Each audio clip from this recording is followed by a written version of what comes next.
And of course, in the fourth quarter, Reggie Wayne unfortunately tore his ACL, and we just received word from our sources, of course, Ben, that he is done for the year. So Reggie Wayne out for the year.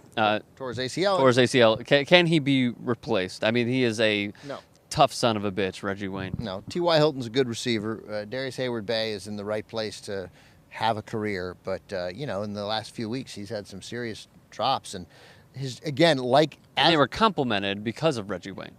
Yes, and his drops were like they're tough catches. Like his drops this week, they weren't bad, but if you're going to be a top receiver, they're catches you're gonna make. They weren't glaring. He wasn't running across the middle open and just dropped it. He's twisting, but he got his hands on the ball. The kind of catches that Reggie Wayne has made his whole career. And you wonder at Reggie Wayne's age, 190 straight games he's played. That's basically 12 years worth of games. Whether you tear your ACL when you're Robert Griffin's age, your odds of Adrian Peterson's age, even your odds of coming back better than doing it at age whatever Reggie Wayne is, 33 34. Yeah. So coming back at 34 from an ACL injury, not easy in the NFL, but everybody will be pulling for. All right, two last points. Can the Colts rebound from Reggie Wayne being lost? Because as of right now, before that injury even, maybe even before this matchup with the Broncos, look, I listen to sports radio all the time. Colin Cowherd always said from, I'd say, week 2, the Colts are going to go to the Super Bowl. They look Super Bowl bound. But now that they lost Reggie Wayne, I mean, that's not, like losing Donald Brown would hurt them. It wouldn't kill them the way that losing Reggie Wayne does. So can they rebound and possibly still go to a Super Bowl? Keep the mojo going. Can the Colts?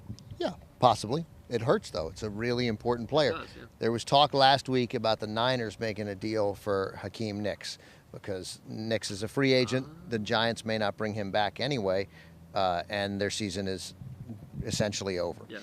So isn't Hakeem Nicks like the younger version of Reggie Wayne? Can't you say that? Reggie Wayne stretches the field more than Hakeem Nicks, but they're similar, and one of them is 25 and one of them's 33. So now all of a sudden, for a team that has already shown a willingness by the Trent Richardson deal,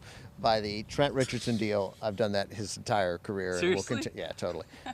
It's like David Terrell. By the Richardson deal, the Colts have indicated a willingness that they feel like our time is now. Yes. So all of a sudden, maybe that makes the most sense for Hakeem Nicks. The Giants should make that trade. If they get a 5th-round draft choice for Hakeem Nicks, they ought to make the trade. If their season's over and they're not going to re-sign him because they feel confident with Randall as the opposite Victor Cruz, who they've already signed to a big deal, then do it. Get a pick. Get a 4th-round pick. And I imagine the Colts would give that up. I really do at this point because that team, they've just beaten the Seahawks and the Broncos and the Niners, all of them in many ways convincingly. Yeah. They won those games. And I just feel like, man, you don't want to have your season come derailed because Reggie Wayne suffered an injury. If you can get Hakeem Nicks, go get him.